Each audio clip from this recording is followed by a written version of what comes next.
All right, all right. Getting back into our chemistry here. Okay, so based on what we learned how to do last class, you should be able to take this description of a reaction. We have cobalt reacting with aqueous platinum 4 bromide. This will produce platinum and a solution of cobalt 3 bromide. From that description, you should be able to draw me a balanced chemical equation. And then once you get your balanced chemical equation, we can start doing some stoichiometry. You can tell me that if 3.46 moles of cobalt is consumed, you can tell me the number of moles of platinum that are produced in that reaction.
So cobalt reacts with aqueous platinum 4 bromide to produce platinum in a solution of cobalt 3 bromide.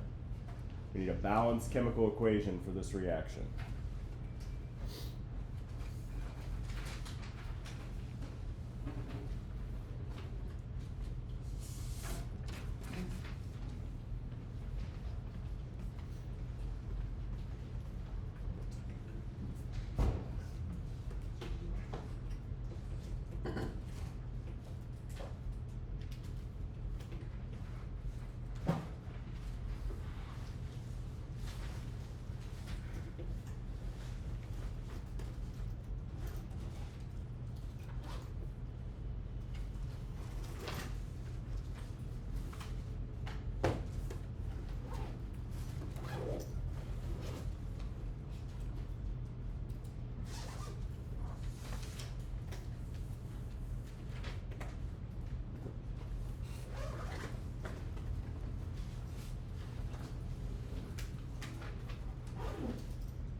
All right, so let's draw our balanced chemical equation here. We have cobalt, and it's just cobalt all by itself. How do I know it's just cobalt all by itself? Because it just says cobalt, right? There's not a compound formula there, a compound name there. It's just cobalt.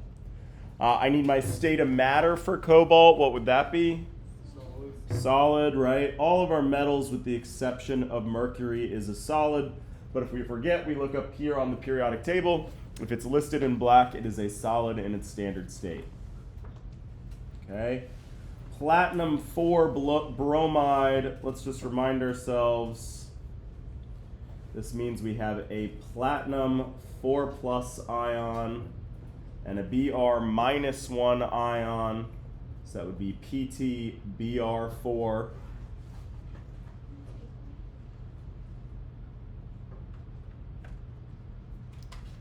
Okay, and what should the state of matter be on my platinum 4 bromide? Aqueous, because it says it's aqueous platinum 4 bromide. So that's my reactants. Now I'm going to move over to my product side. Here our products are platinum, and again, just platinum all by itself. If it's platinum all by itself, it should again be a metal, or should again be a solid because it's in black on our periodic table. And then I have cobalt 3 bromide. So again, CO plus 3, Br -1, do my swap, COBr3.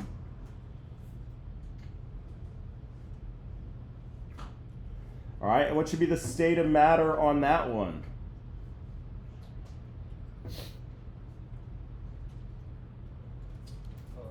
Anybody? So a solution is another word for saying aqueous. Aqueous and solutions are synonymous with one another. So both of these are one and the same. This is also AQ.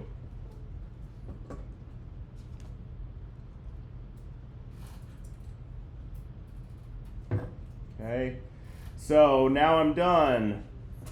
No, we got to balance this thing. So I'm going to keep track of how many cobalts, platinums, and bromines I have. All right, and I'm going to quickly find that my problem is with my bromines, or bromides. I have 4 on one side and 3 on the other. All right, I can't turn a 4 into a 3 or a 3 into a 4, so what am I going to have to turn them both into? 12. Yeah, you got to be something that they're both divisible by, that least common multiple. So I'm going to have to turn them both into a 12. So I'm going to multiply my cobalt 3 bromide by 4. I got 12 over there. And then I can do my platinum bromide by 3. I got 12 over there. But I got to make sure to update. When I put a 4 here, I got to make sure to update that I have 4 cobalts. Like was on my reactant side, I have 3 platinums now.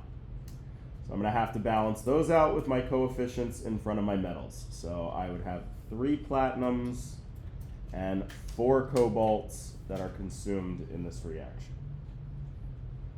Check, check. Okay, so now given this balanced equation, balanced chemical equation, everybody take a second and do the stoichiometry part here. If I'm going to consume 3.46 moles of cobalt, how many moles of platinum are going to be produced in this reaction?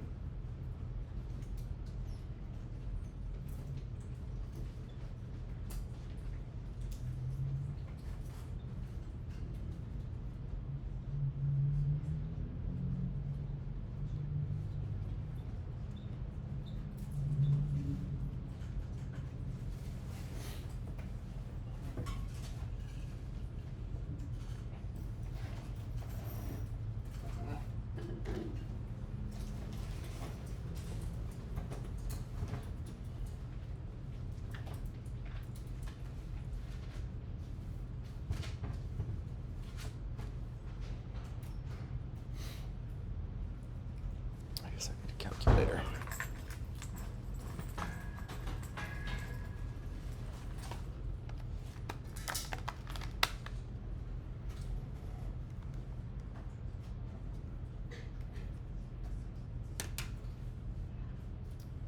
All right, so I'm going to look at my problem here.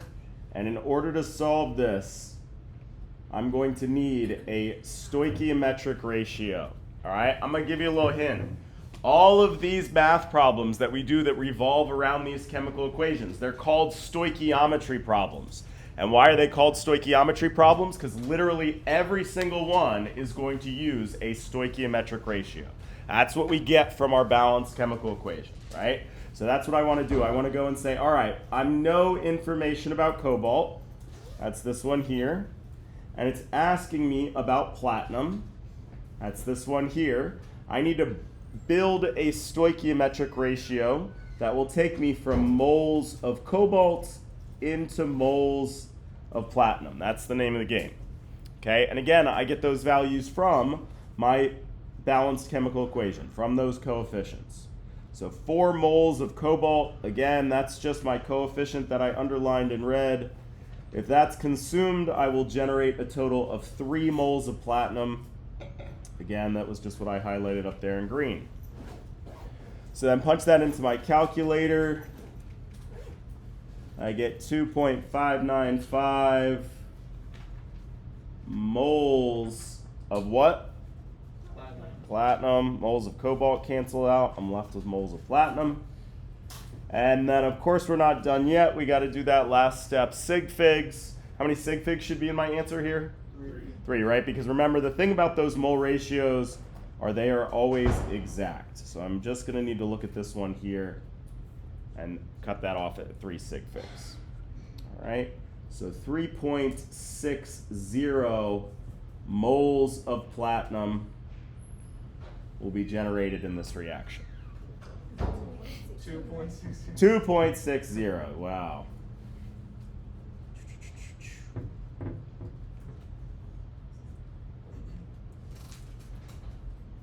Cool. Okay, so again, these whenever we do math with a chemical equation, these stoichiometry problems, we're going to need those stoichiometric ratios. And like I said, chemists love moles because that's how we talk about chemical reactions. We say, oh, if this many moles of my reactant were consumed, how many moles of product did I get? All right, so that's how we talk about chemical equations, chemical reactions rather. That's how we keep track of chemical reactions. The problem is that there's no mole counting machine in this room, right? So as easy and nice and convenient as this is, it's not very practical. If I was going to go and get a bunch of cobalt to use in this reaction, I wouldn't put it in a mole counting machine because unfortunately it doesn't exist. I'd go over there to the balance, just like we did last lab, and I'd measure out a certain amount of cobalt. But that's not in units of moles, that's in units of what? Grams. But fortunately, we are all super good at our unit 1 material, and we have no problem going from grams to moles or moles to grams. We just use what? Molar mass. All right, so I'm going to give you a very similar problem. We're going to use this exact same chemical equation. All right, but now I'm going to tell you, instead of starting out with a certain number of moles of cobalt, we're going to say if 36.3 grams of cobalt is consumed,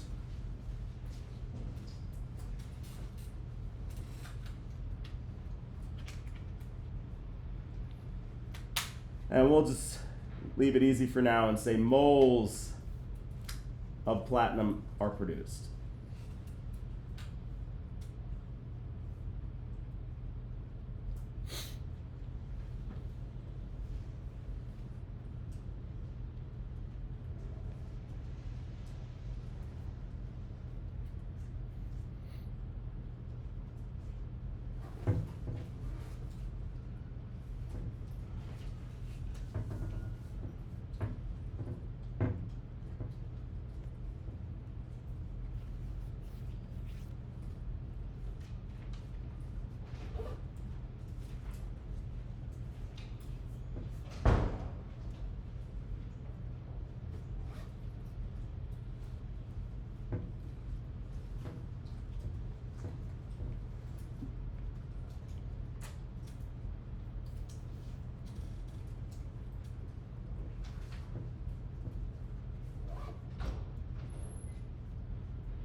So again, I'm talking about cobalt, and it wants platinum. So I know I'm going to have to use a stoichiometric ratio to get me from cobalt to platinum.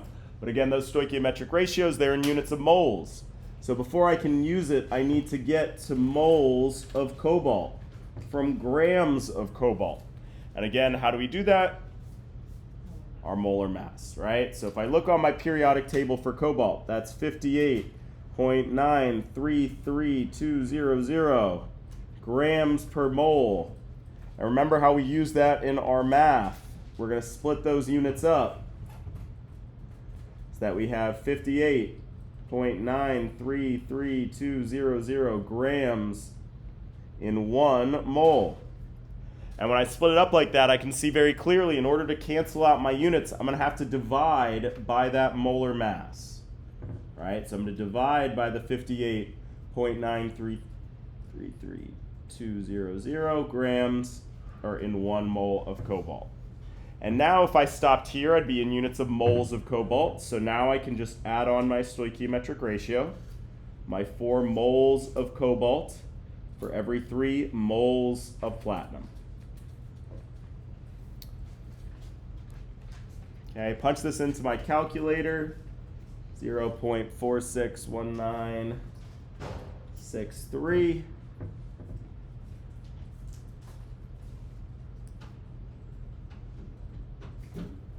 Okay, and my units would be what?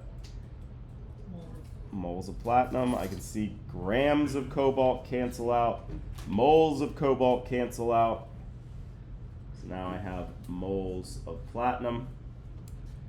And I would round it off to my 3 sig figs here. My molar mass is not exact, but that particular one has a crap ton of decimals, right? That's definitely not going to limit me. So 0.462 moles of platinum. All right, and then what if instead I had simply asked for grams of platinum? What would we have had to have tacked on there? The molar mass of platinum, right? So if I line this same thing up, but now I just add on the fact that 1 mole of platinum is 195.078 grams.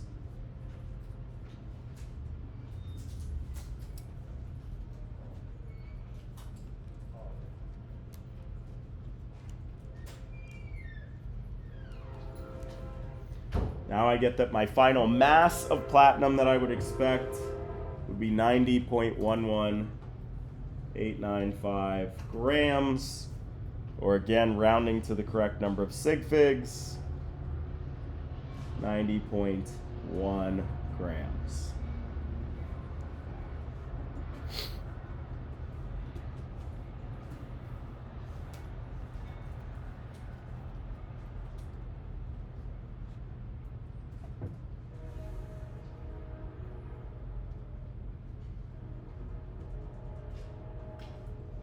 Okay. You could obviously have also taken just your unrounded value from the first part here. I'm just trying to show us so that we can see lined up here units-wise how we jump from grams of cobalt to moles of cobalt, from moles of cobalt to moles of platinum using that stoichiometric ratio, and then back to grams of platinum using our molar mass. All right, so to be clear, we did this sort of sequence right here. Grams of cobalt to moles of cobalt using that molar mass. Should all be experts in the molar mass at this point. And then we made our new jump from moles of cobalt to moles of platinum using that stoichiometric ratio. And then finally, again, going from moles to grams, grams to moles, that same value, but this time for platinum. Again, we're going to use a molar mass.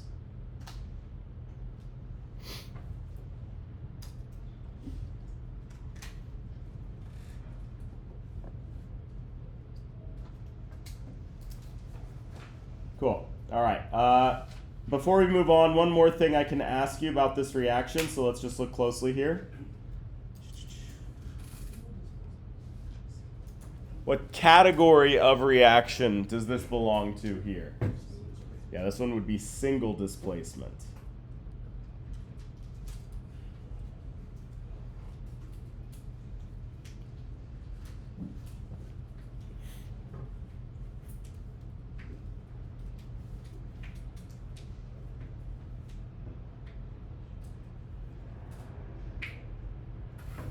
Okay. All right, so we're going to play with another chemical equation here. So we're going to need another one. You're going to write the balanced chemical equation.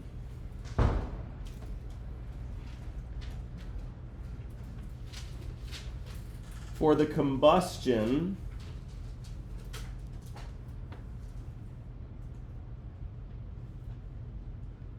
of C7H16, which is a liquid.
All right, this word combustion is crucial here because all combustion reactions have some hydrocarbon, in this case C7H16, plus oxygen gas gives you carbon dioxide and water vapor.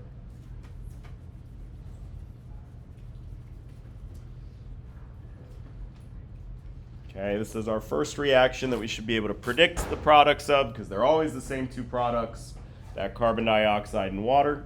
All right, we talked about how balancing these are difficult because of the amount of oxygens that are everywhere.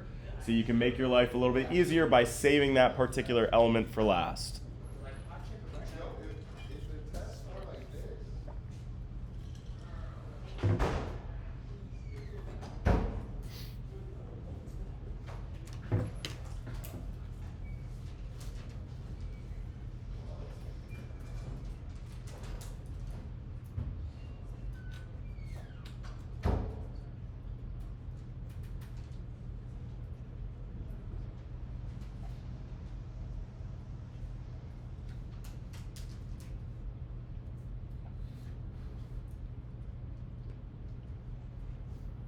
Okay, once we have that, we're going to say if 76.77 grams of H2O are, what should I say here, consumed or produced? Produced. Why produced? Because it's a product, right? Are produced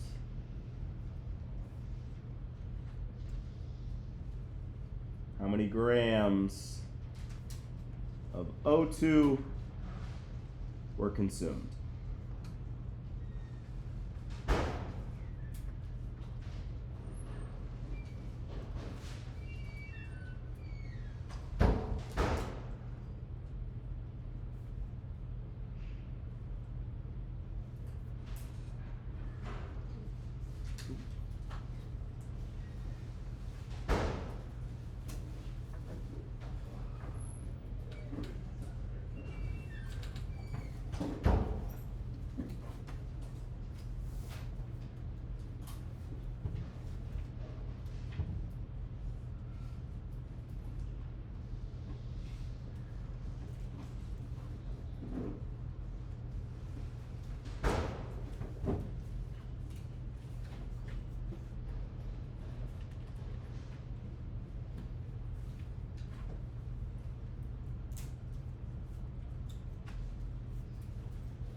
Okay, so we have our balanced chemical equation, and now we're going to play the same game here. We're starting out in grams of H2O, and I know I'm trying to jump from water in my balanced chemical equation to oxygen, but the only way I can do it is with a stoichiometric ratio, so I'm going to convert to moles. All right, when in doubt in chemistry, convert it to moles.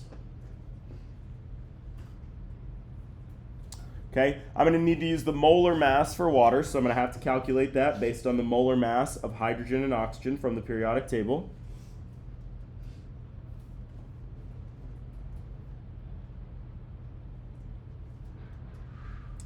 Now I get to use my mole ratio that helps me jump from moles water to moles O2. 8 moles of water in 11 moles of oxygen based on my balanced chemical equation.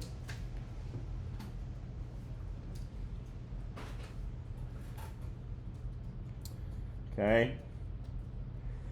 And now I'm not done because the problem didn't ask me for moles of oxygen but grams of oxygen. So now I'm going to multiply by oxygen's molar mass. All right. We got to be careful here with our diatomic elements. It's not just 1 mole O, it's 1 mole O2, right? So there's 2 oxygen atoms in that compound. So my molar mass is not 15.9994 from the periodic table, it's twice that value, 31.9988. Okay, so here's my math problem all set up. We can see that our units cancel out nicely.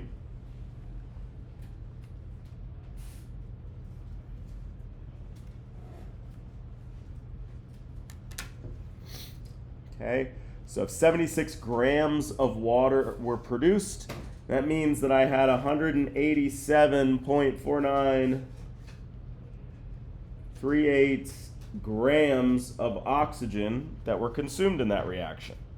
And of course, we got to report this to the correct number of sig figs. My original measurement has 4. I got to look at my molar masses, but they have kind of a lot. 1, 2, 3, 7, and 6. And then again, mole ratios will never limit you. Those are exact.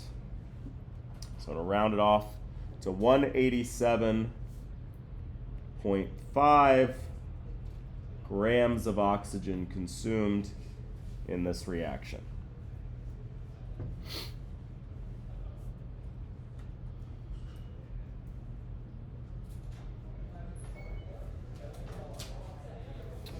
Okay. So again, combustion is a key word here. That's going to help us write our balanced chemical equation. I have to give you what your hydrocarbon is, but you always know it's going to react with oxygen on the reactant side and will produce carbon dioxide and water on the product side. Okay? Then you balance it, and then we can use that in our stoichiometry. Again, we'll convert from grams to moles using a molar mass. And then importantly, our stoichiometric ratio is what helps me jump from moles water to moles oxygen in my balanced chemical equation. And then to get back to grams, I need another molar mass, right? A moles to grams conversion. Cool.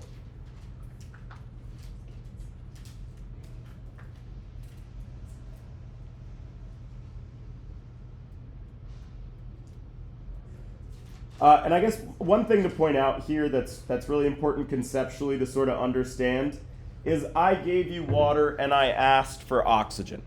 I could have also asked for the amount of my hydrocarbon that was consumed.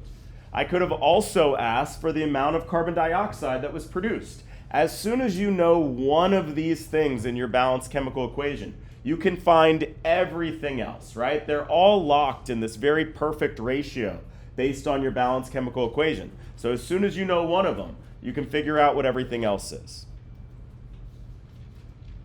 I'm not going to make us go through and calculate all those because we don't have enough time, but you could do it. I know it's super cool. Everybody can't wait to get home and do it on their own just for fun, but yes, all right? Important to sort of conceptually understand how our balanced chemical equation locks those amounts in.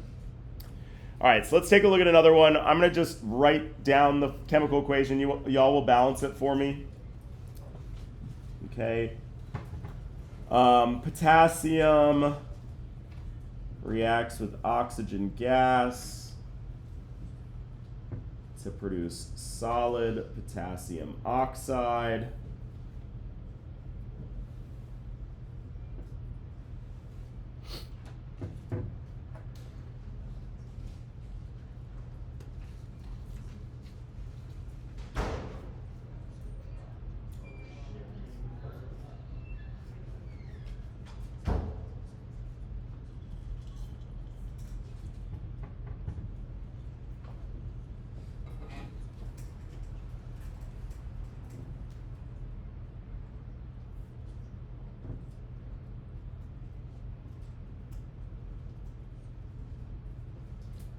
I need to balance my oxygens. Then I'll have to go back and balance my potassiums. Okay? But now we're going to say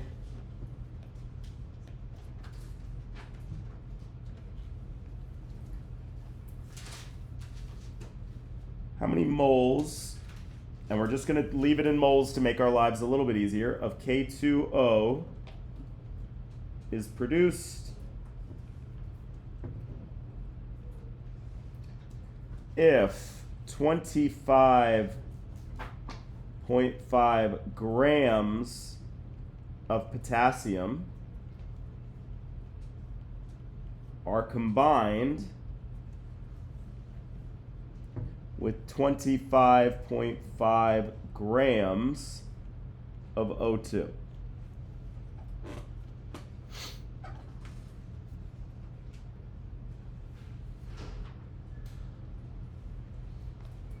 Okay. Now, this one's a little bit more tricky than it may appear here because I'm given a finite amount of both of my reactants. All right, so in order to sort of better understand this, we're going to do an analogy here. Okay, we're going to start a company. Okay, that company is going to be the Bland AF Sandwich Company. All right, because what we do is we make one type of sandwich, and it's super bland. We make a ham sandwich, and here's our recipe.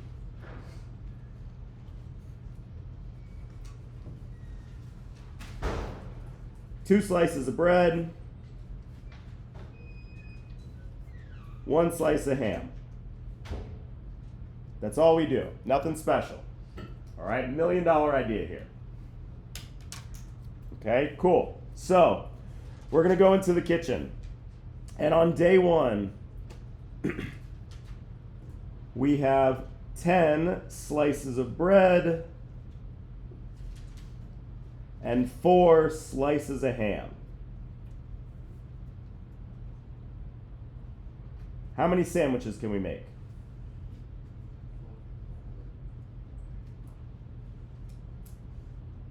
Is sandwiches ES or just an S? ES. ES. Okay, wonderful. Cool. So how many sandwiches can we make? Just 4, right? Well, we have 10 slices of bread. We have enough bread to make 5 sandwiches. Why can we only make 4 of them? Because we're going to run out of the ham, right? So we can still only make 4 sandwiches. All right, so then day 2. Now we're going to go in there with 10 slices of bread and 10 slices of ham. Sorry, bread.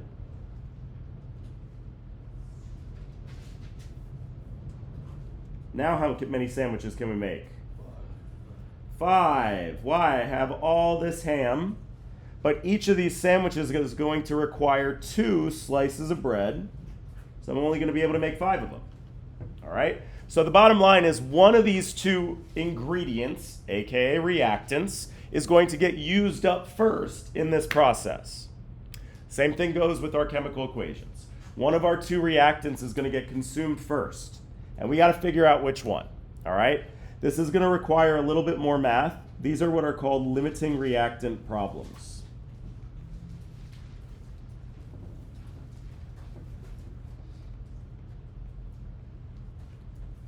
All right, I apologize. I'm like losing my voice by the second here. When you get old, the slightest change in weather really F's you up, all right? All right, so in order to do these limiting reactant problems, again, we got to figure out which one of our reactant gets consumed first. And that was going to require not one, but two stoichiometry calculations, all right? The first one, we're going to go from our reactant 1 to our product. And then in our second calculation, we're going to go from reactant 2 to product.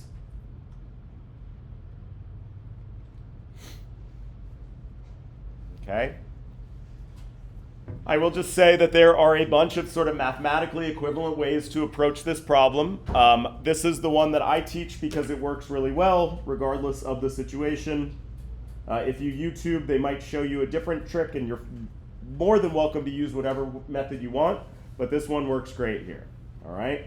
So I'm gonna start out with my 25.5 grams of potassium, and I need to convert that to moles of that K2O. And then in a separate calculation, I'm gonna start out with my other reactant, the 25.5 grams of O2, and convert that into moles of product.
So we got two independent stoichiometry calculations.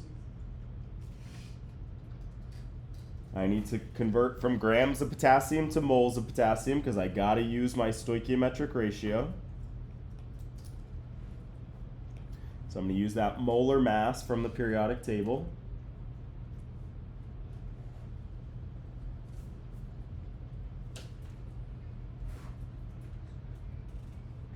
And now I can use my stoichiometric ratio. There are 4 moles of potassium consumed for every 2 moles of K2O. That just comes from my balanced chemical equation. Okay. Punch this into my calculator. I get 0.32610 moles K2O. We'll be good and put our bar on our sig fig before we move on to our next calculation. Now I'm going to do the same thing, but I have a different compound, so I'm going to have to use a different molar mass.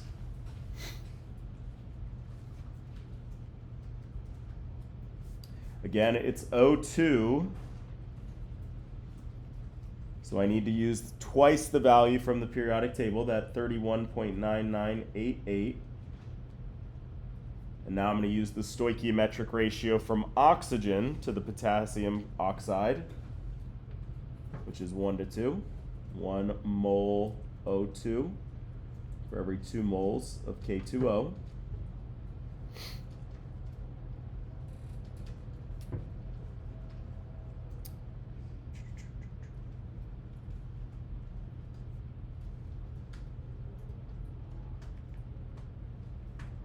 Okay, so that's 1.5938.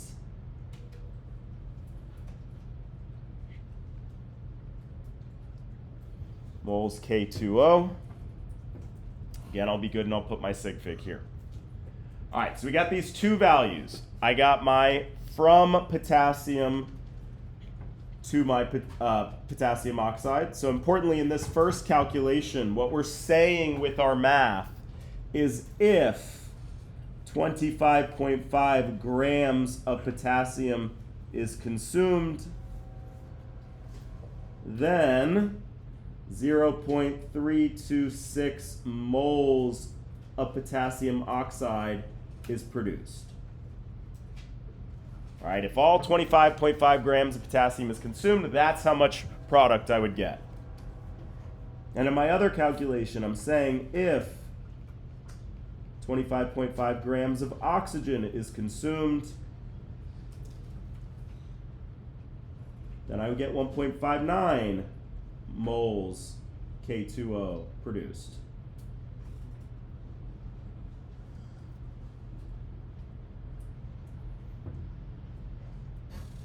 Okay, and so the question is, from these two calculations, how much K2O is actually made, actually produced?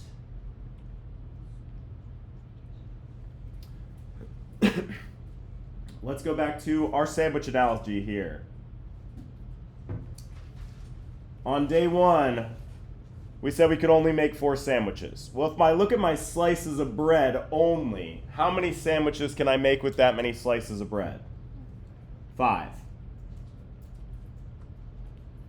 And if I look at my ham, how many slices of bread, sandwiches can I make if I was just looking at the ham? 4. All right. And then we compared these, and which one are we going to pick? The one that's bigger or the one that's less? The one that's less, because that's going to get consumed first in this. Same over here, right? We had 10 slices of bread. That would make 5 sandwiches. But our 10 slices of ham would make 10. So we looked at these two numbers and we said, all right, I'm going to use up all that bread first, so I'm going to go with the lower number, all right? So same thing up here. We're going to compare these two values. The smaller of the two is the amount that's actually produced in our reaction here, okay? So how much K2O is actually produced? We're going to compare our two calculations.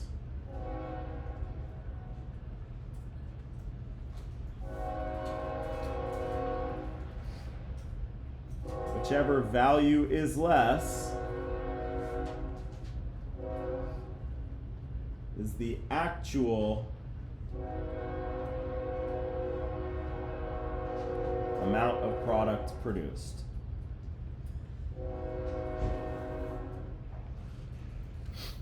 Okay, so in our calculation, I had enough oxygen to make 1.5 moles of that product, but I didn't have enough potassium to do it. The potassium was going to get used up first, and that means that I only have that 0.326 moles.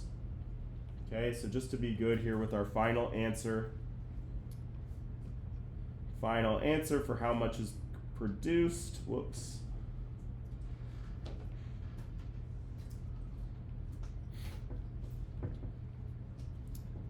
at 0.326 moles of our product.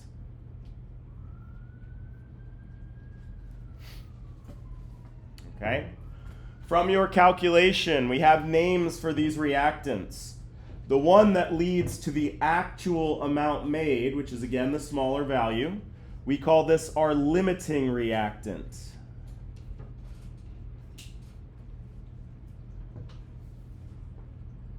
We call it the limiting reactant because we're limited at how much product we can make based on that amount.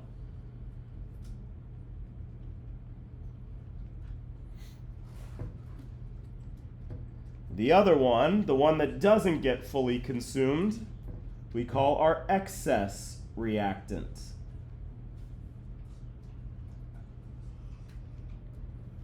And why do we call it that? Because there's an excess of it. There's going to be some that's left over at the end of this reaction. Okay, so our limiting reactant, that's the smaller value. Your excess reactant, that's what you get from the larger value.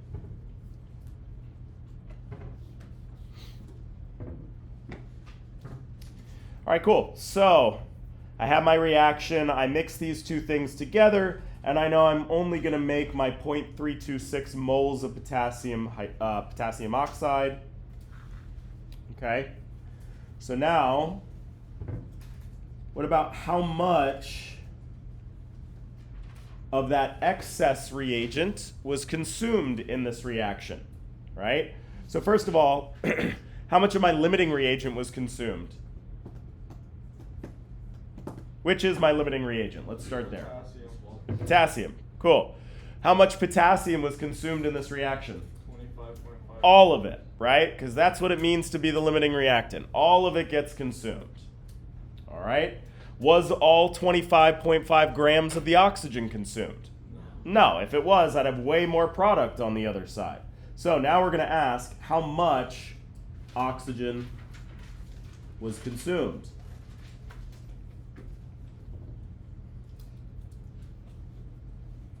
It's not going to be all 25.5 grams. All right? What we're going to have to do is yet another stoichiometry calculation, but this time we're going to go from our limiting reactant and convert using stoichiometry to that excess reactant.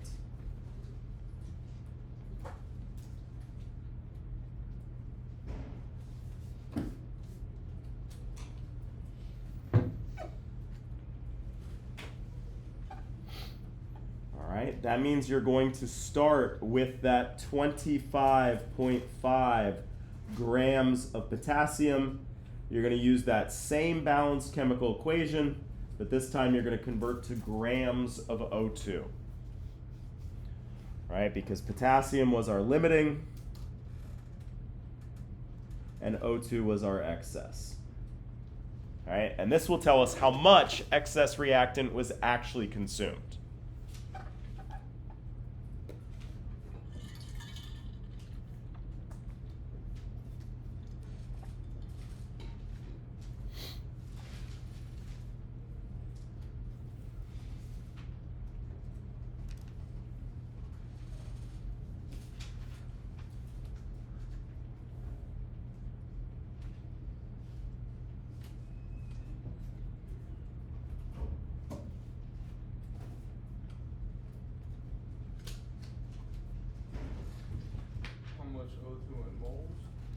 We're going to go to grams so we can compare it to how much we started with, because we know we started with the 25.5.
Okay, so I'm going to divide by that molar mass.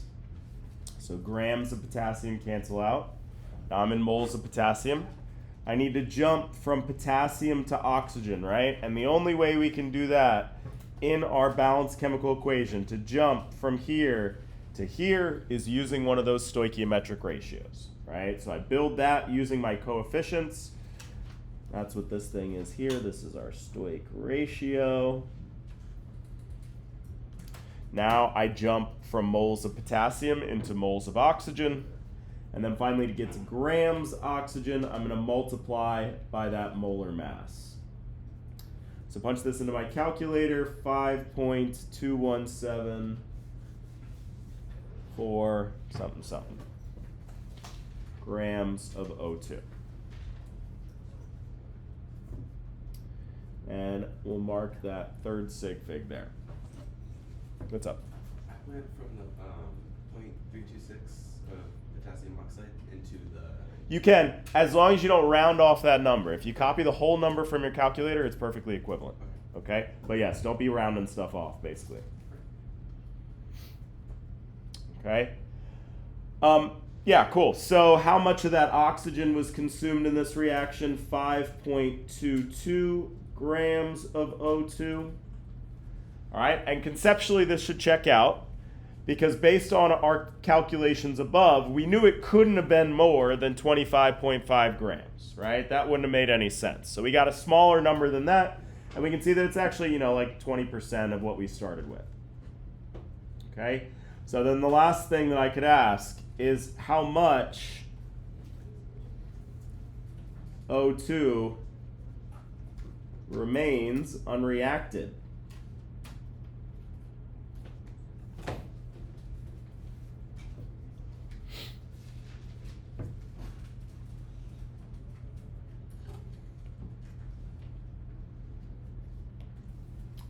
All right, how the heck am I supposed to find this out? 5.5 grams minus 5. So I know how much I started with, right? We started out with that 25.5 grams. That's what we would call our initial.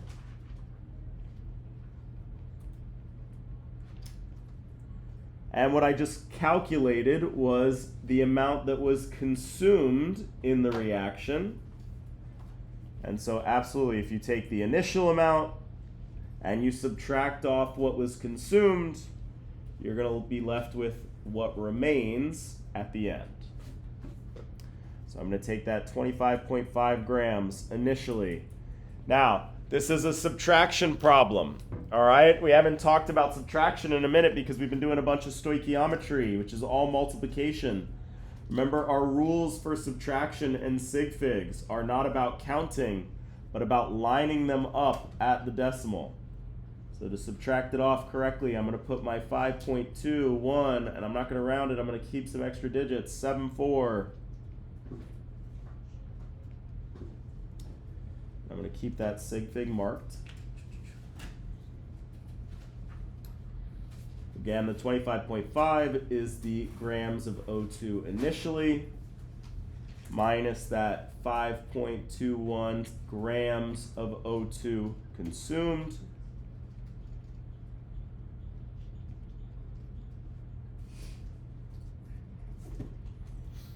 Uh, 25.5 minus.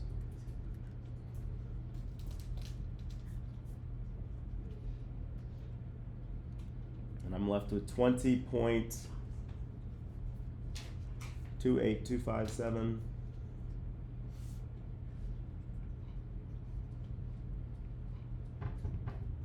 All right. If I look carefully at my sig figs here, remember how our addition and subtraction sig figs work? It's all about the position. In my original measurement, my sig fig was in my tenths place. And now in my consumed, it was in the hundredths place. Okay, I got to use that position furthest to the left. So that means I'm going to round it off to the ones place, or to the tenths place here.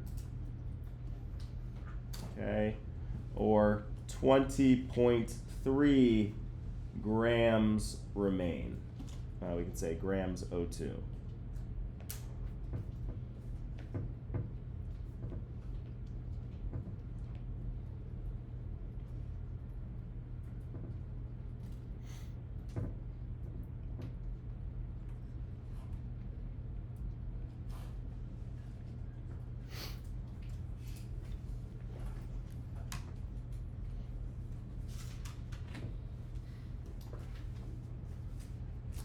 Okay, so limiting reactant problems.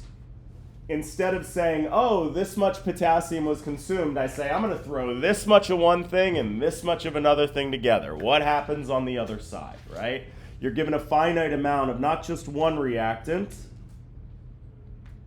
but of two reactants.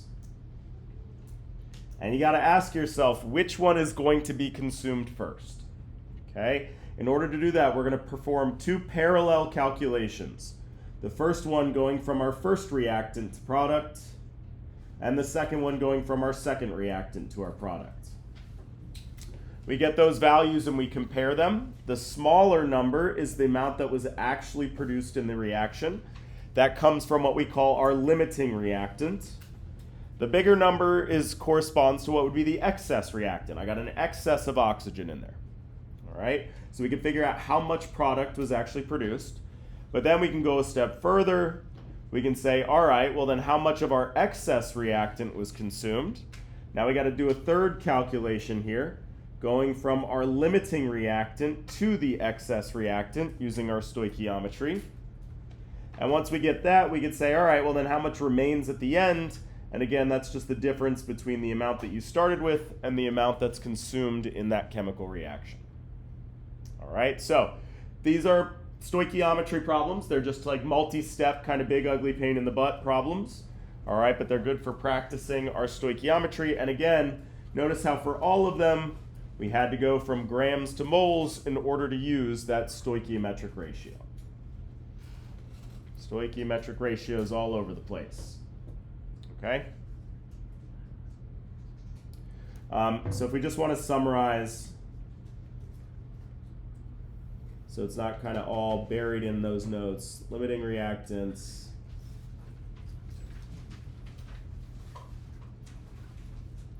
okay,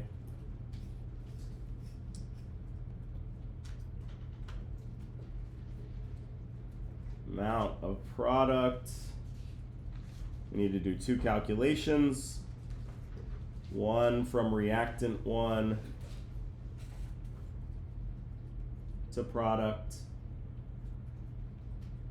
then again from reactant 2 to product,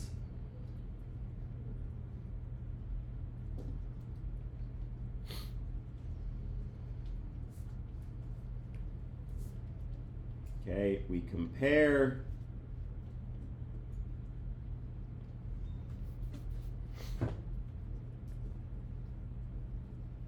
and the smaller value is our actual amount produced.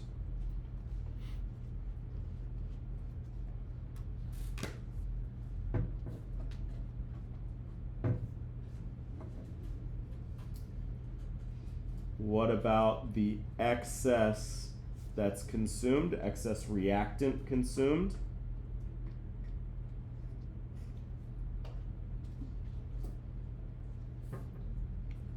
Well, that's when we do our third calculation, where we go from that limiting reactant to our excess reactant.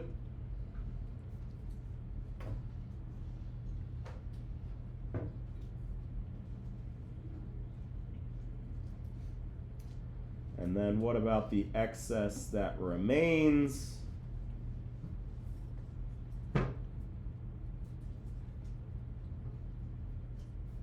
Okay, that's a fourth calculation, a subtraction problem, where you take your initial, you subtract the amount that was consumed, and that gives you the amount that remains at the end.